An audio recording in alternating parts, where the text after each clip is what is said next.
چنانچہ حدیث مبارکہ میں فرمایا خصلتان لا یحصیہما عبدا الا دخل الجنہ وہما یسیر ومن یعمل بہما قلیل۔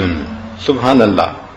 عبداللہ ابن عمر روایت کرتے ہیں کہ نبی علیہ السلام نے فرمایا دو عمل ایسے ہیں کہ جن کو کرنے والا جنت میں جائے گا، وہ کرنے آسان ہیں مگر کرنے والے تھوڑے ہیں۔ اللہ اکبر! کیا حاذق طبیب تھے اللہ کے پیارے حبیب صلی اللہ علیہ وسلم۔ آپ جانتے تھے کہ انسان کی فطرت ہے وہ کرنے میں سستی کرتا ہے، تو دیکھو کہ اس عمل کی وجہ سے جنت میں داخلہ ملتا ہے، اور پھر کرنے والے تھوڑے۔ وہ کیا ہے؟ ان میں سے ایک عمل یسبح اللہ احدکم دبر کل صلاۃ 10، کہ تم میں سے ہر بندہ نماز پڑھنے کے بعد 10 مرتبہ سبحان اللہ پڑھے، 10 مرتبہ الحمدللہ پڑھے، 10 مرتبہ اللہ اکبر پڑھے۔ تو اگر اس نے 30 مرتبہ یہ پڑھا تو 5 نمازوں میں 150 ہو گئے، اور فرمایا کہ ہر نیکی کے بدلے 10 نیکیاں، تو گویا 1500 نیکیاں مل گئیں۔ اب اللہ کی شان کہ پڑھا تو 30 مرتبہ ہر نماز کے بعد، لیکن نام اعمال میں 1500 نیکیاں لکھی گئیں۔ پھر نبی علیہ الصلوۃ والسلام نے فرمایا کہ اس کو اگر انسان اس طرح سے کرے گا تو اللہ رب العزت اس کو جنت میں داخل فرمائیں گے۔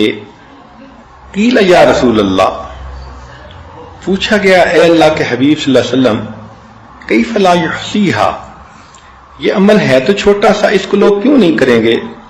قال صلی اللہ علیہ وسلم، نبی علیہ السلام نے فرمایا کہ یاتی احدکم الشیطان وہو فی صلاتہ فیقول له اذکر کذا واذکر کذا ویاتیہ عند منامہ فینومہ، چنانچہ جب وہ نماز پڑھے گا تو شیطان آ کے کان میں پھونکے گا فلاں کام کرنا ہے، تو وہ اس کو پڑھے بغیر اٹھ جائے گا مصلی سے، اور جب نیند کا وقت آئے گا تو سونے سے پہلے اس کو پڑھنے کی بجائے اس کو نیند غالب کر دے گا۔